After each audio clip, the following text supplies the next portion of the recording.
All right. Welcome to another episode of Greg Saltz Presents Musings of a Schlep. You like citizen journalism, investigative journalism? That's what this episode's about. DEI in Manchester, New Hampshire through federal grants. Thanks to Doge, I got this little bug, where I'm just kind of curious about how the federal government is spending my money. So last night, February 27th, 2025, I used an online search engine to research federal grants to see how my federal tax dollars are being spent right here in Manchester, New Hampshire. The search engine I used to follow the money was not created by Doge, although it gets me pretty much the same result. The niche that I'm looking for.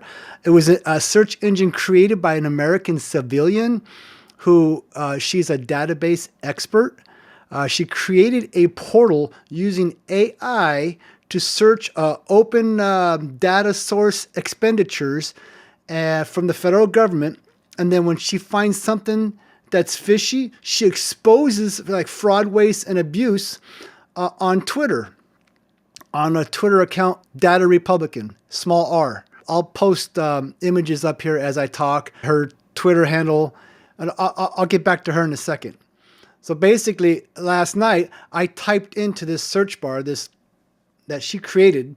She programmed AI, and she gave everybody access to type in whatever they want to type in. They can type in sea bass, Atlantic Ocean, and see if there's any people getting grants to study the sea bass in Atlantic, a striped bass in Atlantic Ocean. Who knows?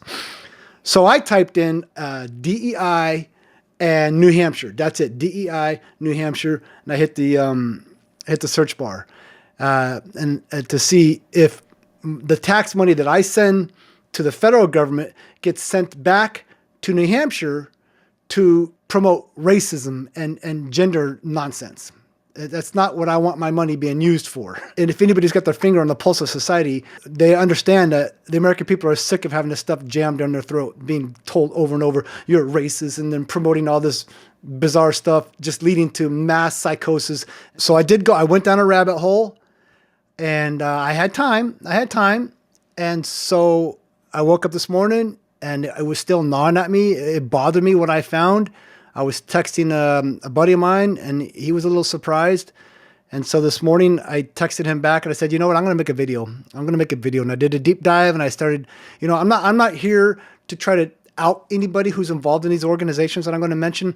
I just want to let you know what's going on with our tax dollars. But before I do, I just want to pay a little bit further respect to this girl, a data Republican. I don't know her real name, which is fine. I know she's deaf.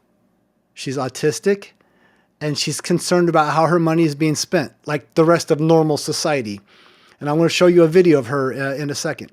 But anybody who's seen the movie Rain Man knows that autistic people can be extremely gifted in certain areas, like mathematics or whatever. Her gift is being a data researcher. So she created this AI engine, and through her findings began climbing in popularity on Twitter. I just discovered her last week. But at some point, Elon Musk, and I'll show you the tweet that he sent out, he said that she was worth following, and then her fame skyrocketed. So let me read a few tweets about her climb to fame. In her research, she exposed Bill Kristol. Okay, she replied to him, "Hello, Mr. Kristol. For you, the deep state is preferable because you are listed as the president of Defending Democracy. Defending democracy. That's what these people keep saying. Democracy is at risk. It's at stake. Donald Trump is going to end. This is exactly what they were doing. Everything that they tried to foist onto Donald Trump, they are guilty of. It's called projecting. So she exposed Bill Kristol that he's getting money and he's part of the deep state. And this guy, Sean Hendricks, said, this may be one of the most important accounts to follow this year. You will need data to combat the false narratives they will be pushing. This was during the election cycle. And then here's another one. Data Republican shared a tweet, and Dr. Steve Turley replied, "You were and are amazing. In the lead up to the election, I referenced your X feed hourly. You are the front lines of techno-populism and are ushering in new traditionalist civilization. God bless you. So yeah, if I had known about her account before the election, everybody who was following her was 100% guaranteed knew that Trump was going to win. It would have cost me a few less sleepless nights.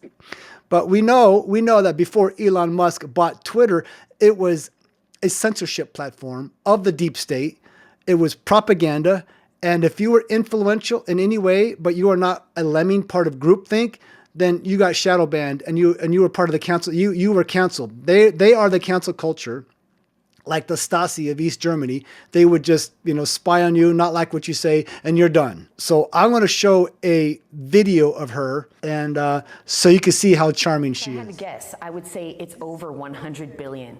But what's more important is what they're doing with that money. The mythical X account Data Republican, shared over and over again by Elon Musk himself, is a real person, a former programmer, now full-time calling out government waste, like exposing USAID.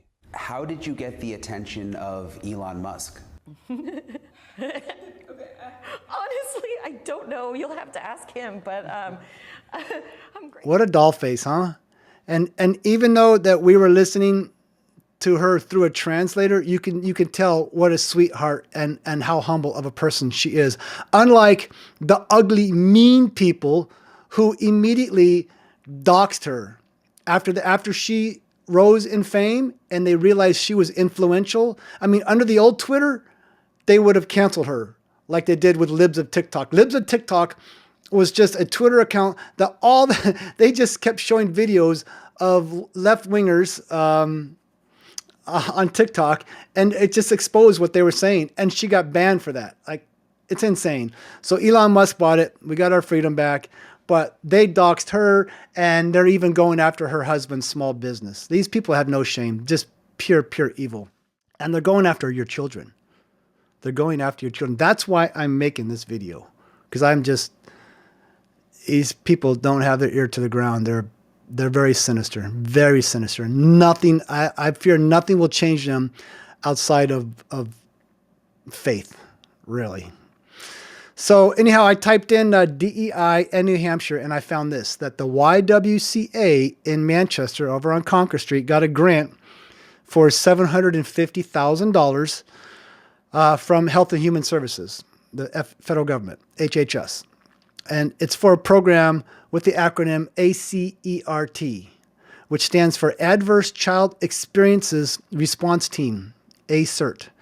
ACERT program works to meet the immediate needs of children and families exposed to trauma.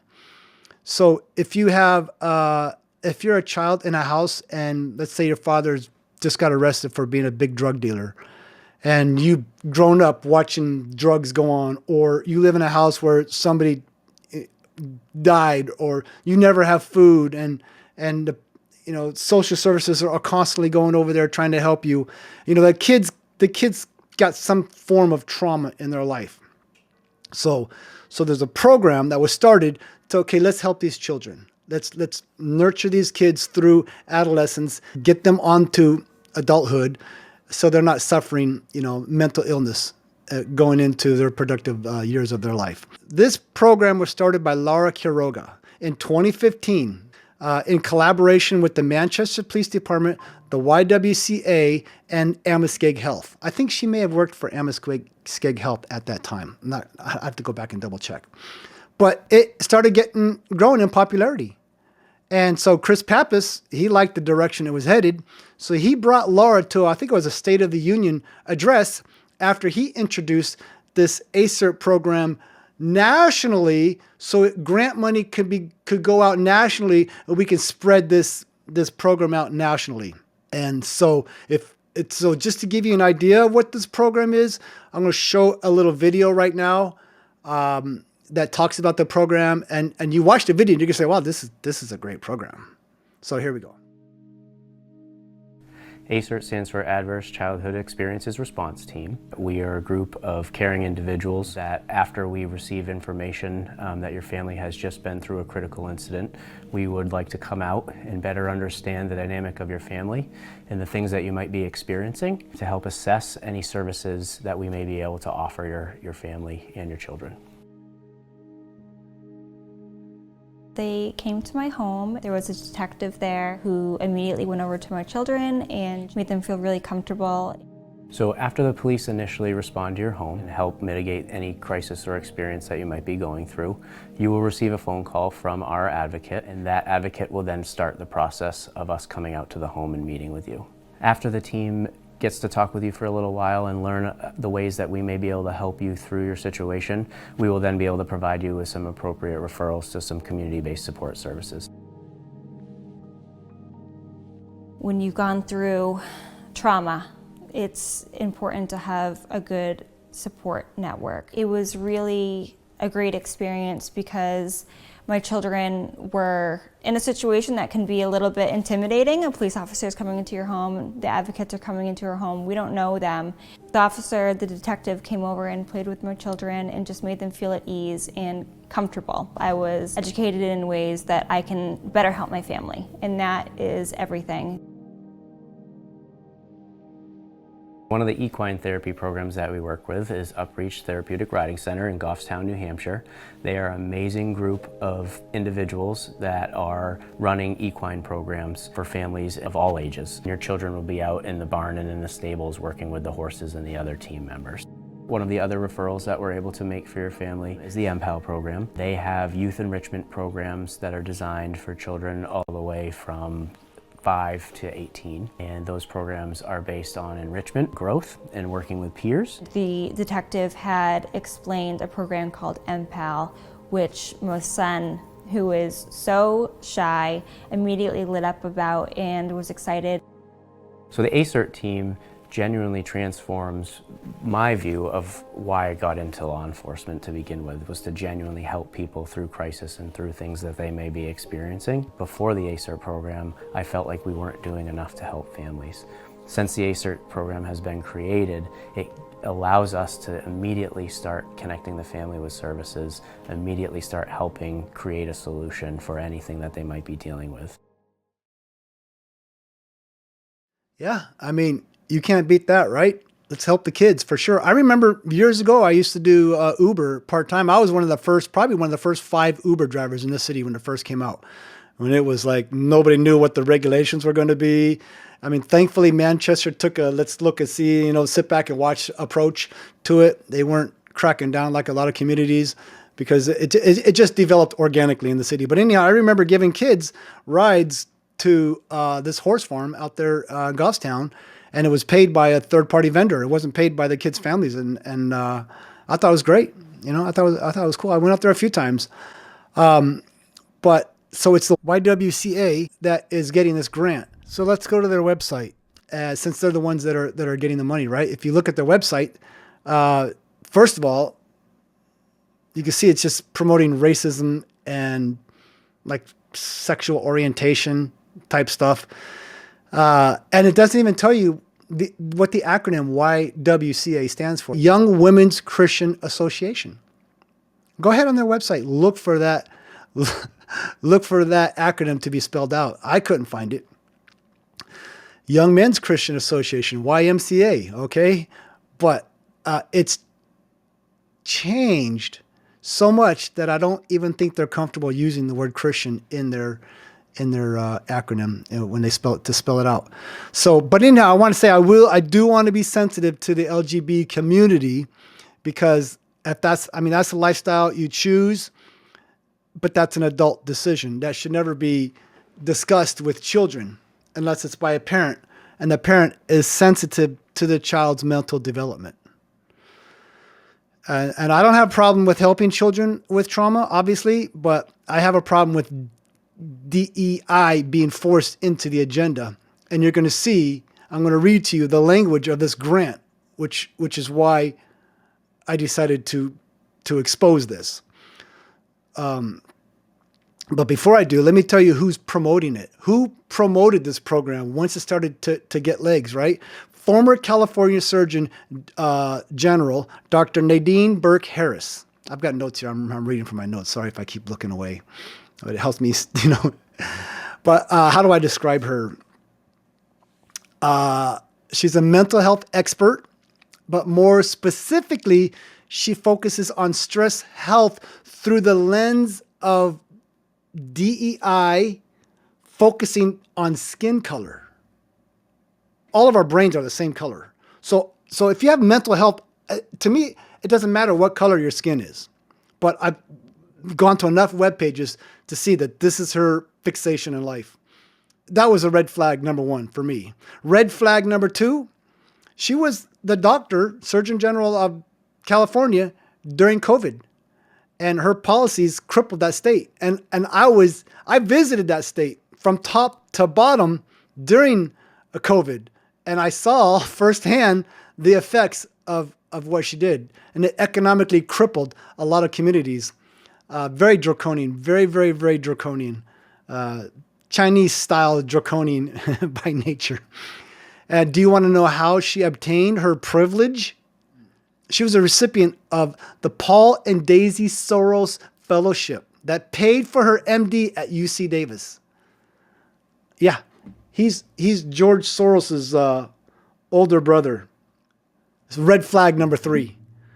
Okay, so why was she, this former California surgeon, so vocal about a program in Manchester? Okay, it's because I think she knows what the hidden agenda is from the people that are implementing this program.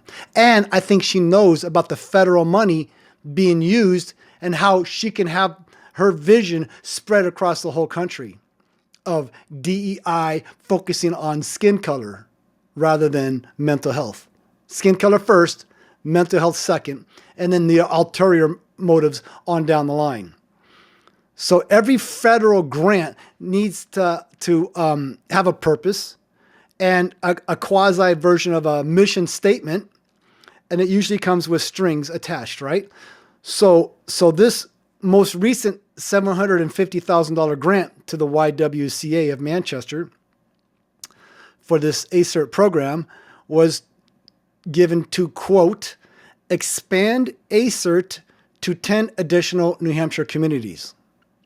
So now this program in Manchester, I believe it's already in Concord and Nashua, but they want to expand it, like, precipitously, with $750,000 to whatever, rent space, hire staff, and then wait for the next grant to come in. Well, let me tell you, I'm going to read to you the number one objective YWCA is given for the use of this grant money.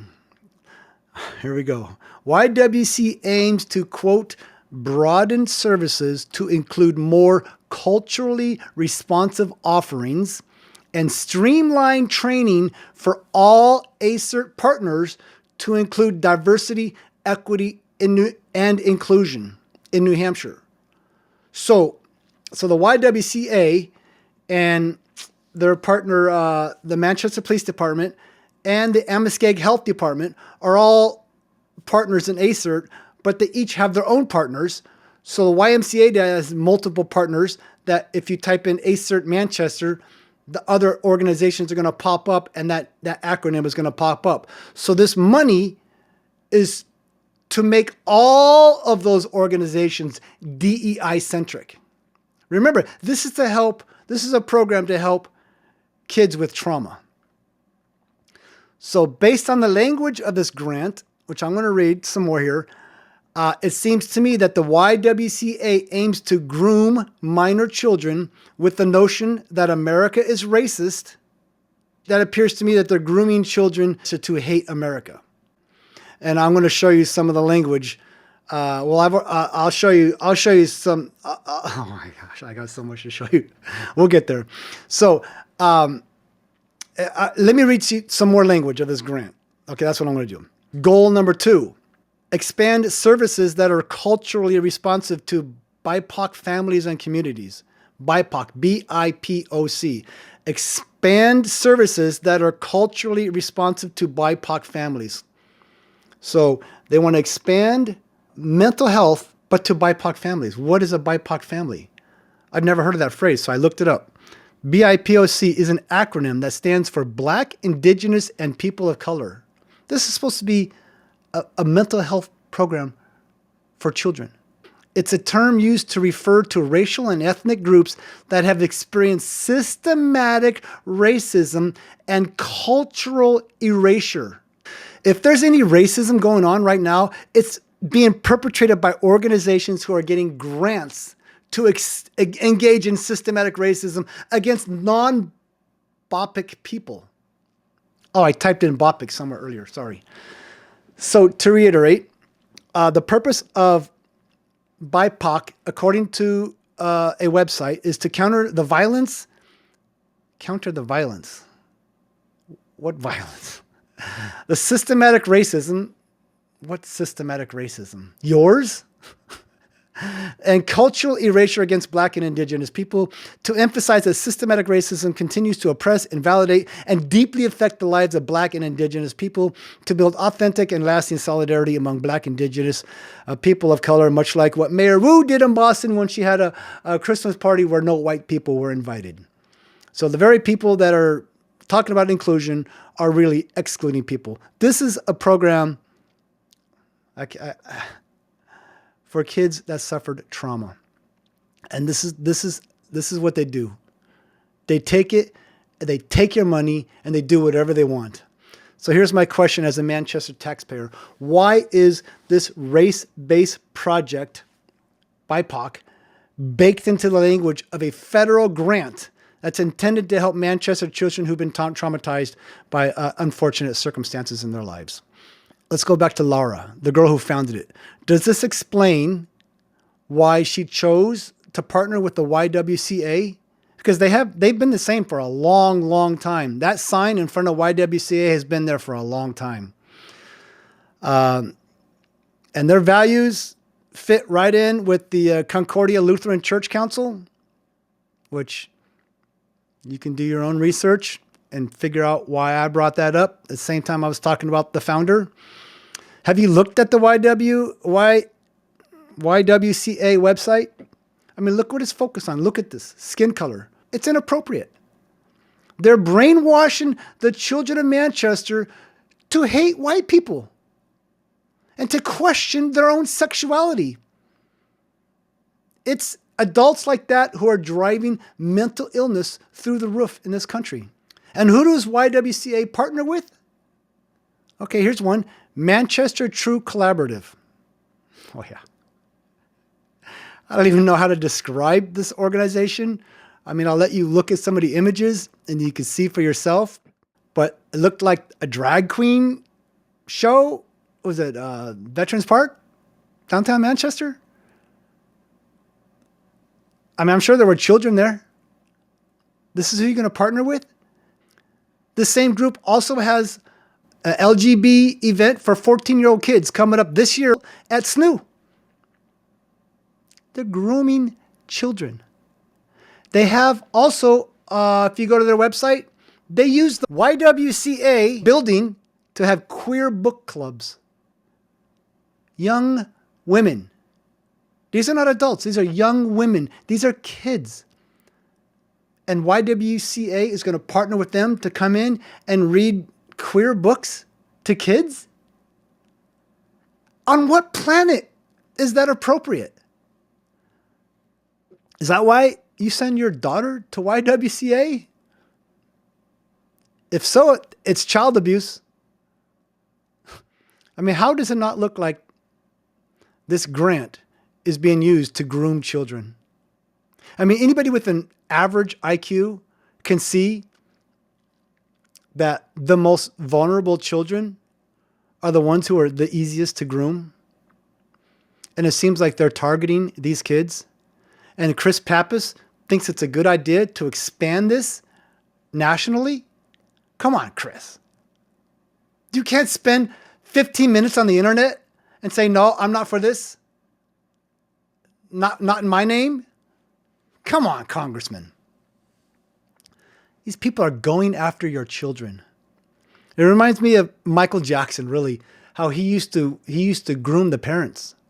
He would groom the parents, just not very savvy parents. If you're going to go after a kid, you need to size up the parent first. And that's what he did. I forget the name of the documentary, but it was really fascinating the way he did it. And he kept, throwing them a little money and a little praise. And until next thing you know, he's having little sleepovers. I mean, I hear his song on the radio. I change the station right away. I boycott that guy. I will never, the second I hear his song, I don't care what I'm doing, I go over and I turn it off.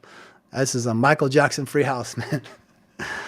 So you want to hear some more racist language that federal employees at the Health and Human Services wrote into this grant? Quote, with a population of 115,644, they're talking about Manchester. Poverty, violence, and racial inequality disproportionately impacts Manchester. Racial inequality. I don't care what color you are. You can go apply for a job anywhere in Manchester. If you're qualified, you got the job. It doesn't matter what color you are. It's no racial inequality. It's nonsense. They're making it up, and they're baking it into our grants and sending my tax money to Washington. I'm sending it back to Manchester, and this is what they're doing. And it goes on to say that this racial inequality results in a sizable and growing group of traumatized and highly vulnerable young children and families who need a cert. So because of white people, BIPOC children are traumatized. That's what it just said. Racial inequality results in traumatization of young children. And the solution is what? Send them to the YMCA. First, you groom them with a couple of horses. Hey, pet the horsey. And then you bring them to the Y and read them queer books. Come on. By definition, the language of the grant is systematic racism, and it's being funded by the federal government and outsourced to Manchester. So why did Laura choose YWCA and expose vulnerable children to be groomed? Shut it down. Shut the whole thing down and ask the board of the YWCA, the executive director, Muskeg Health, and Laura to apologize for the lack of discernment. And who at the Manchester Police Department knows what's going on? I'm sure they have social workers in the police department. You're going to tell me they can't see what's going on? I have a full-time job. I come home and do a little bit of research. I mean, there's people that do this full-time. Are they blind? $750,000 to promote DEI. They got other goals, but they're about expansion. Expansion, expand, expand, expand. Goal 4, expand. Goal 1, expand. Goal 6, expand. They're trying to shove this down everybody's throat. In a day and age where there is tremendous pushback from this and other agendas, it seems like the people of Manchester do not have their finger on the pulse. There are plenty of other organizations in the city who can nurture these children without some ideological agenda being foisted on them. The funding should be taken away from YWCA and given to a program that will focus on children regardless of their skin color and not subject them to sexual orientation behind the parent's back. Let me close with this. If you're a member of the LGBT community, and I'm sorry, I'm not reading the whole alphabet, and you think that grooming children is wrong and evil, then you need to speak up. Man up. Blow the whistle. I will respect you and the community will respect you. If you think you will be an outcast for exposing adults who are grooming underage children, then you might want to reconsider who your friends are. My final thought is that the mayor, the Board of Aldermen, in partnership with the Manchester Police Department, should put the microscope on the grant writers, the board of the Muskeg Health, the executive director of YWCA, and put an end to this. That's it. Thanks for watching. Sorry, I don't have a teleprompter. No, it's sick. It's sickening. Pistols.